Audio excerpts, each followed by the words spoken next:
Middle East ಅಲ್ಲಿ ನಡೀತಾ ಇರತಕ್ಕಂಥ ಯುದ್ಧ ಅಮೆರಿಕ, ಇರಾನ್ ಮತ್ತೆ ಇಸ್ರೇಲ್ ಮಧ್ಯೆ ಯುದ್ಧ ಏನ್ ನಡೀತಾ ಇದೆ ಅಂಡ್ ಅಮೆರಿಕ ಏನ್ ಇರಾನ್ ಮೇಲೆ ದಾಳಿಯನ್ನ ಮಾಡಿದೆ ಅದು ಕೊಟ್ಟಿರ್ತಕ್ಕಂಥ ರೀಸನ್ಸ್. ಈಗ ಇರಾನ್ ಅನ್ನೋದು ಒಂದು ನ್ಯೂಕ್ಲಿಯರ್ ವೆಪನ್ಸ್ ಅನ್ನ ಜನರೇಟ್ ಮಾಡ್ಕೊಳ್ತಾ ಇದೆ ಅಂಡ್ ಅಲ್ಲಿರ್ತಕ್ಕಂಥ ಜನ ಡಿಕ್ಟೇಟರ್ಶಿಪ್ ಗೆ ಒಳಗಾಗಿದ್ದಾರೆ. ಅಲ್ಲಿರ್ತಕ್ಕಂಥ ಜನರನ್ನ ಅಲ್ಲಿ ಡಿಕ್ಟೇಟರ್ ಆಯತುಲ್ಲಾ ಖಮೀನಿ ಅವರು ಸಾಯಿಸ್ತಾ ಇದ್ದಾರೆ. ಆ ಒಂದು ಆಡಳಿತವನ್ನ ಚೇಂಜ್ ಮಾಡಬೇಕು, ಅಲ್ಲಿರ್ತಕ್ಕಂಥ ಜನರಿಗೆ ಒಂದು ಸ್ವಾತಂತ್ರ್ಯವನ್ನ ಕೊಡಬೇಕು ಅಂಡ್ ಅದೇ ರೀತಿ ಶಾಂತಿಯನ್ನ ನೆಲೆಸಬೇಕು. ಆ ಒಂದು ಮಿಡ್ಲ್ ಈಸ್ಟ್ ನಲ್ಲಿ ಅವ್ರು ಏನ್ ನ್ಯೂಕ್ಲಿಯರ್ ವೆಪನ್ಸ್ ಅನ್ನ ತಯಾರು ಮಾಡ್ಕೊಳ್ಳೋದಕ್ಕೆ ಪ್ರಯತ್ನ ಮಾಡ್ತಾ ಇದ್ರೆ ಅದನ್ನ ಸ್ಟಾಪ್ ಮಾಡಬೇಕು ಅಂತ ಹೇಳ್ಬಿಟ್ಟು ನಾವು ಯುದ್ಧವನ್ನ ಮಾಡ್ತಾ ಇದೀವಿ ಅಂತ ಅಮೆರಿಕ ಒಂದು ಡಿಕ್ಲೇರ್ ಮಾಡಿದೆ. ಬಟ್ ಅದರಿಂದ ಇರ್ತಕ್ಕಂಥ ಬೇರೆ ಮಾಸ್ಟರ್ ಮೈಂಡ್ ಅಮೆರಿಕ ಒಂದು ಯೋಜನೆಯನ್ನ ಕೂಡ ಮಾಡ್ಕೊಂಡಿದೆ. ಆ ಯೋಜನೆ ಏನು ಅಂತಂದ್ರೆ ಇಡೀ ಪ್ರಪಂಚನ ತನ್ನ ಕಂಟ್ರೋಲ್ ಅಲ್ಲಿ ಇಟ್ಕೋಬೇಕು ಅನ್ನೋ ಒಂದು ಮಾಸ್ಟರ್ ಮೈಂಡ್ ಅನ್ನ ಯೂಸ್ ಮಾಡಿ ಅಮೆರಿಕ ಈ ಒಂದು ಯುದ್ಧಗಳನ್ನ ಸ್ಟಾರ್ಟ್ ಮಾಡ್ತಿದೆ ಅಂತಾನೆ ಹೇಳ್ಬೋದು. ಇಷ್ಟಕ್ಕೂ ಯಾವೊಂದು ಮಾಸ್ಟರ್ ಮೈಂಡ್ ಯೋಜನೆಯನ್ನ ಅಮೆರಿಕ ರೂಪಿಸಿದೆ ಅನ್ನೋದ್ರ ಬಗ್ಗೆ ಈ ವಿಡಿಯೋದಲ್ಲಿ ಕಂಪ್ಲೀಟ್ ಆಗಿ ತಿಳಿಸೋ ಪ್ರಯತ್ನವನ್ನ ಮಾಡ್ತೀನಿ. ಅದಕ್ಕೋಸ್ಕರ ವಿಡಿಯೋನ ಕಂಪ್ಲೀಟ್ ಆಗಿ ನೋಡಿ ಅಂತ ರಿಕ್ವೆಸ್ಟ್ ಮಾಡ್ಕೊಳ್ತಾ, ಇಫ್ ಇನ್ ಕೇಸ್ ನೀವು ಕ್ರಿಯೇಟಿವ್ ಕೋದಂಡ ಯೂಟ್ಯೂಬ್ ಚಾನಲ್ ಇನ್ನೂ ಸಬ್ಸ್ಕ್ರೈಬ್ ಮಾಡ್ಕೊಂಡಿಲ್ಲ ಅಂದ್ರೆ ದಯವಿಟ್ಟು ಸಬ್ಸ್ಕ್ರೈಬ್ ಮಾಡ್ಕೊಳ್ಳಿ. ಇನ್ಸ್ಟಾಗ್ರಾಮ್ ಅಲ್ಲಿ ನೋಡ್ತಾ ಇದ್ರೆ ಅಂದ್ರೆ ಅಕೌಂಟ್ ನ ಫಾಲೋ ಮಾಡ್ಕೊಳ್ಳಿ. ಬನ್ನಿ ವಿಡಿಯೋನ ಸ್ಟಾರ್ಟ್ ಮಾಡೋಣ. ಅಮೆರಿಕ ಕೊಟ್ಟಿರ್ತಕ್ಕಂಥ ರೀಸನ್ ಏನೀಗ ಇರಾನ್ ನಲ್ಲಿ ಒಂದು ಡಿಕ್ಟೇಟರ್ಶಿಪ್ ನಡೀತಾ ಇದೆ, ಆಯತುಲ್ಲಾ ಖಮೀನಿ ಅವರನ್ನ ಬದಲಾವಣೆ ಮಾಡಬೇಕು ಅಂತ ಹೇಳ್ಬಿಟ್ಟು ಏನ್ ರೀಸನ್ಸ್ ಅನ್ನ ಕೊಟ್ಟಿದೆ, ಅದೇ ರೀಸನ್ಗೆ ನಾವು ಒಂದು ಫಾರ್ ಎಕ್ಸಾಂಪಲ್ ತಗೊಂಡು ನೋಡೋದಾದ್ರೆ ನಾರ್ತ್ ಕೊರಿಯಾದಲ್ಲಿ ಒಬ್ಬ ಡಿಕ್ಟೇಟರ್ ಇದ್ದಾರೆ ಕಿಮ್. ಅವನು ಕೂಡ ತನ್ನ ವಿರುದ್ಧ ಯಾರಾದ್ರೂ ಒಬ್ಬರು ಮಾತಾಡಿದಾರೆ ಅಂತಂದ್ರೆ ಅವ್ರನ್ನ ಸಾಯಿಸ್ಬಿಡ್ತಾನೆ. ಅಷ್ಟು ಡಿಕ್ಟೇಟರ್ಶಿಪ್ ಇದ್ರು ಆ ಒಂದು ದೇಶದ ಮೇಲೆ ಈ ಒಂದು ಯುದ್ಧವನ್ನ ಮಾಡ್ತೀರಾ.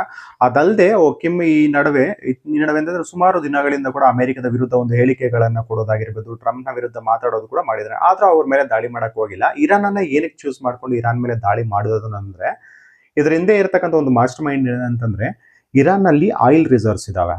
ಅದೇ ನಾವು ನಾರ್ತ್ ಕೊರಿಯಾ ಕಂಪೇರ್ ಮಾಡಿದೀವಿ ಅಂತಂದ್ರೆ ಅಲ್ಲಿ ಯಾವುದೇ ರೀತಿಯಾದ ಒಂದು ಡ್ರಾಪ್ ಆಯಿಲ್ ರಿಸರ್ವ್ಗಳು ಕೂಡ ಇಲ್ಲ ಅನ್ನೋದು. ಆಯಿಲ್ ರಿಸರ್ವ್ಸ್ ಅನ್ನೋದು ತುಂಬಾ ಜಾಸ್ತಿ ಇದೆ. ಅದಕ್ಕೋಸ್ಕರ ಒಂದು ಮಾಸ್ಟರ್ ಮೈಂಡ್ ಅನ್ನ ಯೂಸ್ ಮಾಡಿ ಅಮೆರಿಕ ಏನ್ ಮಾಡ್ತು ಅಂದ್ರೆ ಇರಾನ್ ನ ಮೇಲೆ ದಾಳಿಯನ್ನ ಮಾಡ್ತು. ಇರಾನ್ ನ ಮೇಲೆ ದಾಳಿಯನ್ನ ಮಾಡಿ ಅಲ್ಲಿರ್ತಕ್ಕಂಥ ಜನರಿಗೆ ಒಂದು ಆಶ್ವಾಸನೆಯನ್ನ ಕೊಡುತ್ತೆ, ನಾವು ನಿಮ್ಗೆ ಈ ಒಂದು ಆಡಳಿತವನ್ನ ಚೇಂಜ್ ಮಾಡಿ ನಿಮ್ಗೆ ಒಂದು ಡೆಮೋಕ್ರಸಿಯನ್ನ ಕೊಡ್ತೀವಿ, ನಿಮ್ಗೆ ಒಳ್ಳೆ ಆಡಳಿತವನ್ನ ಕೊಡ್ತೀವಿ ಅಂತ ಹೇಳ್ಬಿಟ್ಟು ಇರಾನ್ ನ ಮೇಲೆ ದಾಳಿ ಮಾಡಿ first of all supreme leader ಆಗಿರ್ತಕ್ಕಂಥ ಆಯತುಲ್ಲಾ ಖಮೀನಿಯವನ್ನ ಸಾಯಿಸ್ಬಿಡ್ತಾನೆ.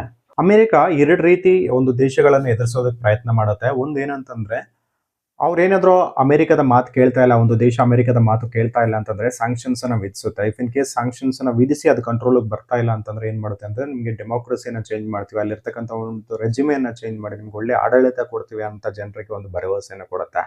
ಅದೇ ರೀತಿ ಇಲ್ಲಿ ಇರಾನ್ ನಲ್ಲೂ ಕೂಡ ಅಮೆರಿಕ ಫಾಲೋ ಮಾಡಿರ್ತಕ್ಕಂಥದ್ದು. ಈಗ ಸ್ಯಾಂಕ್ಷನ್ಸ್ ಅನ್ನ ವಿಧಿಸು ಆಗ್ಲೂ ಕಂಟ್ರೋಲ್ ಬಂದಿಲ್ಲ. ಆಮೇಲೆ ಈಗ ಏನ್ ಮಾಡ್ತಾ ಇದ್ರೆ ಜನರಿಗೆ ನಾವು ನಿಮ್ಗೆ ಒಂದು ಒಳ್ಳೆ ಸುರಕ್ಷಿತವಾದ ಒಂದು ಸರ್ಕಾರವನ್ನ ಕೊಡ್ತೀವಿ ಅಂತ ಹೇಳ್ಬಿಟ್ಟು ಈಗ ಅಲ್ಲಿರ್ತಕ್ಕಂಥ ಒಂದು ಸುಪ್ರೀಂ ಲೀಡರ್ ಅನ್ನೇ ಫಸ್ಟ್ ದಾಳಿಯಲ್ಲಿ ಎತ್ತಾಕ್ಬಿಟ್ರು ಅವರು. ಅದೇ ಒಂದು ಎಕ್ಸಾಂಪಲ್ ಬಿಫೋರ್ ಒಂದು ಕಂಟ್ರೋಲ್ ಆ ರೀತಿ ಮಾಡಿದ್ರು. ಎಲ್ಲಿ ಅಂತಂದ್ರೆ ಇರಾಕ್ ನಲ್ಲಿ ಸದ್ದಾಂ ಹುಸೇನ್ ಇದ್ದ. ಸದ್ದಾಂ ಹುಸೇನು ಕೂಡ ಇವ್ರ ಮಾತನ್ನ ಕೇಳ್ತಾ ಇರ್ಲಿಲ್ಲ. ಅವ್ನಿಗೆ ಏನ್ ಬರ್ತಿತ್ತೋ ಏನಕ್ಕೆ ತೋಚ್ತಿತ್ತೋ ಅದನ್ನೇ ಮಾಡ್ತಾ ಇದ್ದ. ಇರಾಕ್ ನಲ್ಲೂ ಕೂಡ ಆಯಿಲ್ ರಿಸರ್ವ್ಗಳಿತ್ತು, ಬಟ್ ಅಮೆರಿಕದ ಕಂಟ್ರೋಲ್ ಆಯಿಲ್ ರಿಸರ್ವ್ಸ್ ನಲ್ಲಿ ಇರ್ತಾ ಇರ್ಲಿಲ್ಲ. ಅದಕ್ಕೆ ಅಮೆರಿಕ ಏನ್ ಹೇಳ್ತು ಅಂತಂದ್ರೆ mass weapons of destruction Saddam Hussein ಆ ದೇಶದಲ್ಲಿ ಇಟ್ಕೊಂಡಿದ್ದಾನೆ ಅಂತ ಒಂದು ಹೇಳಿಕೆಯನ್ನ ಮಾಡಿ ಆ ದೇಶದ ಮೇಲೆ ದಾಳಿಯನ್ನ ಮಾಡಿ ಅವನ್ನ ಎಲಿಮಿನೇಟ್ ಮಾಡ್ಬಿಡ್ತಾರೆ. ಅಂಡ್ ಅಲ್ಲಿ ಇನ್ವೆಸ್ಟಿಗೇಷನ್ ಆದ್ಮೇಲೆ ನೋಡಿದ್ರೆ ಯಾವುದೇ ರೀತಿಯಾದ ಆ ರೀತಿ ವೆಪನ್ಸ್ ಅನ್ನೋದು ಅಲ್ಲಿ ಸ್ಟೋರ್ ಆಗಿರೋದಿಲ್ಲ. ಅದಾಗಿದ ನಂತರ ಏನಾಗುತ್ತೆ, ಅಮೆರಿಕನ್ ಕಾರ್ಪೊರೇಟ್ ಕಂಪನಿಗಳು ಇರಾಕ್ಗೆ ಹೋಗ್ತವೆ, ಅಲ್ಲಿರ್ತಕ್ಕಂಥ ಸುಮಾರಷ್ಟು ಆಯಿಲ್ ರಿಸರ್ವ್ ನ ಮೇಲೆ ತನ್ನ ಹಿಡಿತಕ್ಕೆ ತಗೊಳ್ತವೆ ಅಂಡ್ ಆಯಿಲ್ ಕಂಟ್ರೋಲ್ ಕೂಡ ಅಮೆರಿಕಾಗೆ ಬರುತ್ತೆ ಅಂತಾನೆ ಹೇಳ್ಬೋದು. ಅದೇ ಒಂದು ಸ್ಟ್ರಾಟಜಿಯನ್ನ ಇಲ್ಲಿ ಇರಾನ್ ನ ಮೇಲೆ ಕೂಡ ಪ್ರಯೋಗ ಮಾಡ್ತಿರೋದು. ಯಾಕಂತಂದ್ರೆ ಇರಾನ್ಗೆ ಹೇಳಿದ್ರು ಈ ರೀತಿ ಮಾಡಿ ಅಂತಂದ್ರೆ, ಆದ್ರೆ ಆ ಸುಪ್ರೀಂ ಲೀಡರ್ ಅಮೆರಿಕದ ಮಾತನ್ನ ಕೇಳಿಲ್ಲ. ಅದಕ್ಕೆ ಈ ರೀತಿ ಇಂಡೈರೆಕ್ಟ್ ಆಗಿ ಅಮೆರಿಕ ಇರಾನ್ ನ ಮೇಲೆ ದಾಳಿ ಮಾಡಿರೋದು. ಅಂಡ್ ಸೆಕೆಂಡ್ ರೀಸನ್ ಏನಂತಂದ್ರೆ ವೆನಿಜುಲಾದ ಅಧ್ಯಕ್ಷನನ್ನ ಜನವರಿ 3ನೇ ತಾರೀಕು ಅಮೆರಿಕದ ಫೋರ್ಸಸ್ ಗಳು ಹೋಗಿ ವೆನಿಜುಲಾದಲ್ಲಿ ಹಿಡಿದು ಮಡುರವನ್ನ ಕ್ಯಾಪ್ಚರ್ ಮಾಡ್ಕೊಂಡು ಇಲ್ಲಿಗೆ ಬರ್ತಾರೆ. ಅದು ಸೇಮ್ ರೀಸನ್. ಅಲ್ಲಿ ಏನ್ ಹೇಳ್ತಾನೆ ಅಂತಂದ್ರೆ ಡ್ರಗ್ಸ್ ಅನ್ನೋದು ನಮ್ಮ ದೇಶಕ್ಕೆ ಬರ್ತಾ ಇತ್ತು, ಅದನ್ನ ಕಂಟ್ರೋಲ್ ಮಾಡ್ಬೇಕು ಅಂತ ಹೇಳ್ಬಿಟ್ಟು ಆ ಅಧ್ಯಕ್ಷನನ್ನ ಕ್ಯಾಪ್ಚರ್ ಮಾಡಿದ್ವಿ ಅಂತ ಹೇಳ್ತಾರೆ. ಬಟ್ ಅದ್ರ ಹಿಂದೆ ಇರ್ತಕ್ಕಂಥ ಮಾಸ್ಟರ್ ಮೈಂಡ್ ಏನಂತಂದ್ರೆ ಅವನು ಕೂಡ ಅಮೆರಿಕದ ಒಂದು ಸ್ಯಾಂಕ್ಷನ್ ಗಳಿಗಾಗಿರ್ಬೋದು ಅಥವಾ ಆಯಿಲ್ ರಿಸರ್ವ್ಸ್ ತನ್ನ ಕಂಟ್ರೋಲ್ ತಗೊಳ್ಳೋದಕ್ಕೆ ಅಮೆರಿಕಗೆ ಬಿಟ್ಕೊಟ್ಟಿರೋದಿಲ್ಲ. ಅವನು ಕೂಡ ಅವನು ತನ್ನ ಹೇಗ್ ತೋಚ್ತಾ ಇರುತ್ತೆ, ಯಾವ ಕಂಟ್ರೀಸ್ ಜೊತೆ ಟ್ರೇಡ್ ಅನ್ನ ಮಾಡಬೇಕು, ಆಯಿಲ್ ಸಪ್ಲೈ ಮಾಡಬೇಕು ಅನ್ನೋದ್ರ ಬಗ್ಗೆ ಆ ರೀತಿ ಮಾಡ್ತಾ ಇದ್ದ. ಅಮೆರಿಕದ ಹಿಡಿತಕ್ಕೆ ಕೊಡ್ಲಿಲ್ಲ ಅವನು. ಅದಕ್ಕೋಸ್ಕರ ಈ ಒಂದು ಡ್ರಗ್ಸ್ ಅನ್ನೋ ಒಂದು ಹೆಸರನ್ನ ಇಟ್ಕೊಂಡು ಆ ವೆನಿಜುಲಾ ಮೇಲೆ ದಾಳಿ ಮಾಡಿ ಆ ಒಂದು ಅಧ್ಯಕ್ಷನನ್ನ ಕ್ಯಾಪ್ಚರ್ ಮಾಡ್ಕೊ ಬರ್ತಾರೆ. ಇಲ್ಲಿ ಕೂಡ ಇದೇ ಒಂದು ಸ್ಟ್ರಾಟಜಿಯನ್ನ ಅಮೆರಿಕನ ಫಾಲೋ ಮಾಡ್ತಾ ಇರೋದು. ಇದಾದ್ಮೇಲೆ ಈಗ ಏನಾಗಿದೆ ಅಂತಂದ್ರೆ ಅಲ್ಲಿರ್ತಕ್ಕಂಥ ಆಯಿಲ್ ರಿಸರ್ವ್ಸ್ ಅನ್ನೋದು ಅಮೆರಿಕದ ಕಂಟ್ರೋಲ್ ಬಂದಿದೆ. ಅಂಡ್ ಈಗ ಅಲ್ಲಿ ಸಿಗ್ತಕ್ಕಂಥ ಒಂದು ಗೋಲ್ಡ್ ಕೂಡ ಈಗ ಅಮೆರಿಕ ತನ್ನ ಸ್ವಂತಕ್ಕೆ ತಗೊಳ್ತಾ ಇದೆ ಅಂತಾನೆ ಹೇಳ್ಬೋದು. ಅಷ್ಟು ಕಂಟ್ರೋಲ್ ಅನ್ನ ತಗೊಳ್ತಾ ಇದೆ. ಅದೇ ಒಂದು ಸ್ಟ್ರಾಟಜಿಯನ್ನ ಯೂಸ್ ಮಾಡ್ಕೊಂಡು ಈಗ ಇರಾನ್ ಮೇಲೆ ಕೂಡ ದಾಳಿಯನ್ನ ಮಾಡಿರೋದು. ಬಟ್ ಇರಾನ್ ಮೇಲೆ ದಾಳಿ ಅನ್ನೋದು ಅಷ್ಟು ಈಸಿ ಆಗಿಲ್ಲ. ಯಾಕಂತಂದ್ರೆ ಇವರ ಬಳಿ ಕೂಡ ಒಂದು ಸಾಕಷ್ಟು ಮಿಸೈಲ್ಗಳು, ಡ್ರೋನ್ಗಳಿರೋದ್ರಿಂದ ಪ್ರತಿ ದಾಳಿ ಅನ್ನೋದು ತುಂಬಾ ಜಾಸ್ತಿ ಆಗಿದೆ.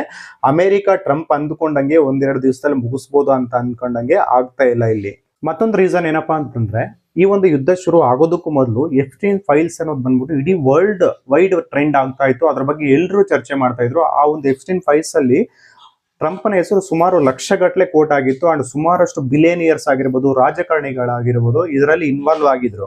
ಆ ಒಂದು ಮ್ಯಾಟ್ರ್ ಇಡೀ ಪ್ರಪಂಚದಾದ್ಯಂತ ಚರ್ಚೆ ಆಗ್ತಾ ಇತ್ತು. ಇದೇನಾದ್ರೂ ಅದೇ ರೀತಿ ಇನ್ವೆಸ್ಟಿಗೇಷನ್ ಆಗಿದೆ ಅಂತಂದ್ರೆ ಸ್ವಲ್ಪ ಜನ ಜೈಲಿಗೆ ಹೋಗೋ ಚಾನ್ಸಸ್ಗಳು ಇರ್ತಾ ಇದ್ರು. ಅದರಲ್ಲಿ ತುಂಬಾ ದೊಡ್ಡ ದೊಡ್ಡ ವ್ಯಕ್ತಿಗಳು, ರಾಜರಾಗಿರ್ಬೋದು ಅಥವಾ ಪೊಲಿಟಿಷಿಯನ್ಸ್ ಆಗಿರ್ಬೋದು, ಬಿಲಿಯನಿಯರ್ಸ್ ಆಗಿರ್ಬೋದು, ಇವರೆಲ್ಲ ಇದ್ರು.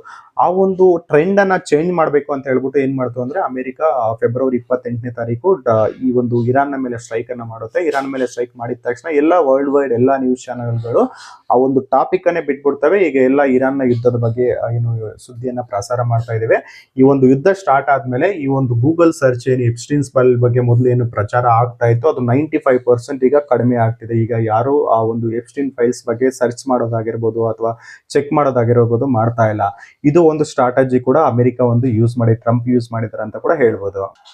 ಅಮೆರಿಕ ಪ್ರಪಂಚದಾದ್ಯಂತ ಎಲ್ಲ ದೇಶಗಳು ತನ್ನ ಹಿಡಿತದಲ್ಲಿರಬೇಕು. ಅದೇ ರೀತಿ ಪ್ರಪಂಚದಲ್ಲಿರತಕ್ಕಂಥ ಎಲ್ಲ ಆಯಿಲ್ ರಿಸರ್ವ್ಸ್ ಅನ್ನೋದು ತನ್ನ ಕಂಟ್ರೋಲ್ ಅಲ್ಲಿ ಇರಬೇಕು. ಅಂಡ್ ಈ ಆಯಿಲ್ ಸಪ್ಲೈ ಅನ್ನೋದು, ಡಿಮ್ಯಾಂಡ್ ಅನ್ನೋದು ತಾನು ಮಾರ್ಕೆಟ್ ವ್ಯಾಲ್ಯೂನ ಡಿಸೈಡ್ ಮಾಡಬೇಕು ಅಂತ ಬಯಸುವಂತ ಒಂದು ಕಂಟ್ರಿ. ಅಂಡ್ ಒಂದು ದೊಡ್ಡ ಕ್ಯಾಪಿಟಲ್ ಬಕಾಸುರ ಕಂಟ್ರಿ ಅಂತಾನೆ ಹೇಳ್ಬೋದು ಈ ಒಂದು ಅಮೆರಿಕನ. ಆ ಒಂದು ಅಮೆರಿಕಾಗೆ ಅಪೋಸಿಟ್ ಆಗಿ ನಿಂತಿದ್ದು ಎರಡು ಕಂಟ್ರೀಸ್, ಒಂದು ವೆನಿಜುಯೆಲಾ ಮತ್ತೆ ಇನ್ನೊಂದು ಬಂದ್ಬಿಟ್ಟು ಇರಾನ್. ವೆನಿಜುಯೆಲಾ ಏನಾಗ್ತಿತ್ತು ಅಂದ್ರೆ, ರಷ್ಯಾ ಮತ್ತೆ ಚೈನಾಗೆ ತುಂಬಾ ಕ್ಲೋಸ್ ಆಗಿತ್ತು.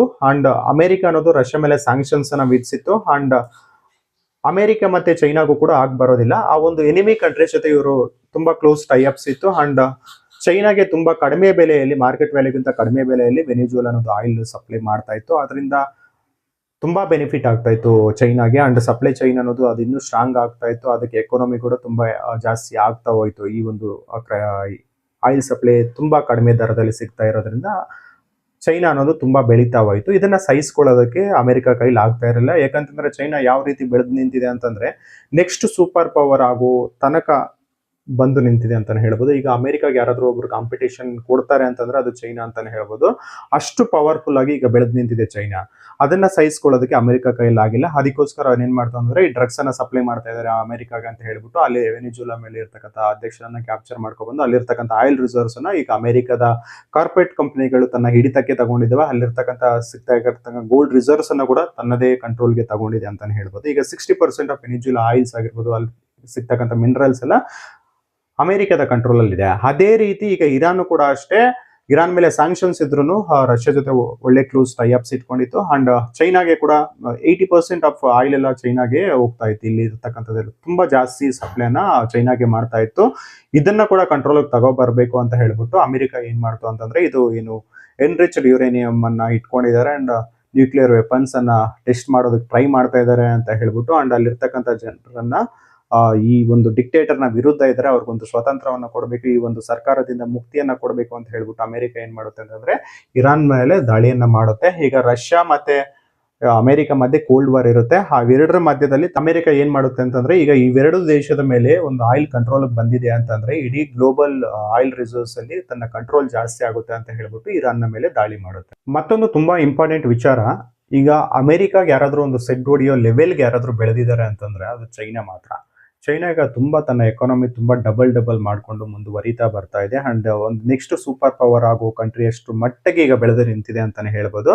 ಅಂಡ್ ಅದನ್ನ ಕಂಟ್ರೋಲ್ ತರಬೇಕು, ಡೈರೆಕ್ಟ್ ಕಂಟ್ರೋಲ್ ತರೋದಂತೂ ಅಮೆರಿಕ ಕೈಯಲ್ಲಿ ಆಗೋದಿಲ್ಲ. ಅದಕ್ಕೆ ಏನ್ ಮಾಡ್ತು ಅಂತಂದ್ರೆ ಅಮೆರಿಕ ಈ ಒಂದು ಎರಡು ದೇಶಗಳಿಂದ ಅಂತಂದ್ರೆ, ಈಗ ಅಮೆರಿಕ ಬಂದ್ಬಿಟ್ಟು ಈ ಎರಡು ದೇಶ ಇರಾನ್ ಮತ್ತೆ ವೆನಿಜುಯೆಲಾ ಏನಂತ ಎರಡು ದೇಶಗಳಿಂದ ಚೈನಾಗೆ ಆಯಿಲ್ ಸಪ್ಲೈ ಅನ್ನೋದು ಹೋಗ್ತಾ ಇತ್ತು ತುಂಬಾ ಡಿಸ್ಕೌಂಟ್ ರೇಟ್ಗೆ. ಯಾಕಂತಂದ್ರೆ ಇವೆರಡು ದೇಶಗಳ ಮೇಲೆ ಅಮೆರಿಕ ಸ್ಯಾಂಕ್ಷನ್ಸ್ ಇತ್ತು. ಡಾಲರ್ ಅನ್ನ ಅವ್ರು ಯೂಸ್ ಮಾಡೋಕೆ ಆಗೋದಿಲ್ಲ ಟ್ರಾನ್ಸಾಕ್ಷನ್ ಮಾಡ್ಬೇಕಂತಂದ್ರೆ. ಅವಾಗ ಅವ್ರು ಏನ್ ಮಾಡ್ತಿದ್ರು ಅಂದ್ರೆ, ಆ ದೇಶದ ಕರೆನ್ಸಿ ಇಲ್ಲ ಅಂತಂದ್ರೆ ಚೈನಾದ ಕರೆನ್ಸಿ ಮೂಲಕ ಟ್ರೇಡ್ ಅನ್ನ ಮಾಡ್ತಾ ಇದ್ರು. ಅಂಡ್ ಡಿಸ್ಕೌಂಟೆಡ್ ರೇಟ್ಗೆ ಏನು ಚೈನಾಗೆ ಆಯಿಲ್ ಕೂಡ ಸಿಗ್ತಾ ಇತ್ತು. ಇದರಿಂದ ಅವ್ರ ಸಪ್ಲೈ ಚೈನ್ ಅನ್ನೋದು ತುಂಬಾ ಸ್ಟ್ರಾಂಗ್ ಆಗ್ತಾ ಹೋಯ್ತು. ಅಂಡ್ ಎಕಾನಮಿ ಕೂಡ ತುಂಬಾ ಸ್ಟ್ರಾಂಗ್ ಆಯ್ತು. ಯಾಕಂತಂದ್ರೆ ಅವ್ರ ಕನ್ಸಂಪ್ಷನ್ ತುಂಬಾ ಜಾಸ್ತಿ ಇದೆ. ಒಂದು ಬ್ಯಾರಲ್ ಮೇಲೆ ಒಂದು $10-15 ಕಮ್ಮಿ ಆಯ್ತು ಅಂದ್ರೆ ಅದು ತುಂಬಾ ಮಿಲಿಯನ್ಸ್ ಅಷ್ಟು ಡಾಲರ್ ಸೇವಿಂಗ್ಸ್ ಕೂಡ ಒಂದು ಚೈನಾಗ ಆಗುತ್ತೆ ಅಂತಾನೆ ಹೇಳ್ಬೋದು.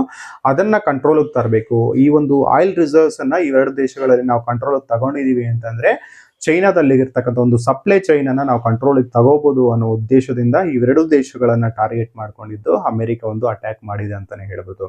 ಇದಿಷ್ಟು ಅಮೆರಿಕ ತನ್ನ ಮಾಸ್ಟರ್ ಮೈಂಡ್ ಅನ್ನು ಯೂಸ್ ಮಾಡಿಕೊಂಡು ಇಡೀ ಪ್ರಪಂಚ ತನ್ನ ಕಂಟ್ರೋಲ್ ಅಲ್ಲಿ ಇರಬೇಕು ಅಂಡ್ ಆಯಿಲ್ ರಿಸರ್ವ್ಸ್ ತನ್ನ ಕಂಟ್ರೋಲ್ ಅಲ್ಲಿ ಇರಬೇಕು. ಈ ಒಂದು ಆಯಿಲ್ ರಿಸರ್ವ್ಸ್ ಅನ್ನ ರೆಗ್ಯುಲೇಟ್ ಮಾಡೋದಾಗಿರ್ಬೋದು, ಕಂಟ್ರೋಲ್ ಮಾಡಿರೋದಾಗಿರ್ಬೋದು, ಇದೆಲ್ಲ ನನ್ನ ಕೈಯಲ್ಲಿರಬೇಕು ಅನ್ನೋ ಒಂದು ಉದ್ದೇಶವನ್ನು ಇಟ್ಕೊಂಡು ಬೇರೆ ಬೇರೆ ರೀಸನ್ಗಳನ್ನ ಇಟ್ಕೊಂಡು ಅಮೆರಿಕ ಇರಾನ್ನ ಮೇಲಾಗಿರ್ಬೋದು, ವೆನಿಜುವೆಲಾ ಮೇಲಾಗಿರ್ಬೋದು, ಇರಾಕ್ನ ಮೇಲಾಗಿರ್ಬೋದು ಈ ರೀತಿ ದಾಳಿಗಳನ್ನ ಮಾಡಿದೆ. ಇದಷ್ಟು ಅಮೆರಿಕ ಏನು ಇರಾನ್ನ ಮೇಲೆ ದಾಳಿ ಏನಿದೆ ಅದ್ರ ಹಿಂದೆ ಇರತಕ್ಕಂಥ ಒಂದು ವಾರ್ ಸ್ಟ್ರಾಟಜಿ ಅಂತಾನೆ ಹೇಳ್ಬೋದು. ಇದಿಷ್ಟು ಅಮೆರಿಕದ ವಾರ್ ಸ್ಟ್ರಾಟಜಿ ಬಗ್ಗೆ ತಿಳಿಸೋದ್ರ ಒಂದು ಸಣ್ಣ ಪ್ರಯತ್ನ ಆಗಿತ್ತು. ಈ ಒಂದು ಇನ್ಫಾರ್ಮೇಶನ್ ನಿಮ್ಗೆ ಏನಾದರೂ ಇಷ್ಟ ಆಗಿದೆ ಅಂದ್ರೆ ವಿಡಿಯೋಗೆ ಒಂದು ಲೈಕ್ ಮಾಡಿ, ನಿಮ್ಮ ಸ್ನೇಹಿತರಿಗೆ ಶೇರ್ ಮಾಡಿ. ಇಂತಹ ಮತ್ತಷ್ಟು ಇಂಟ್ರೆಸ್ಟಿಂಗ್ ವಿಚಾರಗಳಿಗೋಸ್ಕರ ಕ್ರಿಯೇಟಿವ್ ಕೋಡ್ ಯೂಟ್ಯೂಬ್ ಚಾನಲ್ಗೆ ಸಬ್ಸ್ಕ್ರೈಬ್ ಮಾಡ್ಕೊಳ್ಳಿ. ಧನ್ಯವಾದಗಳು ಸ್ನೇಹಿತರೆ.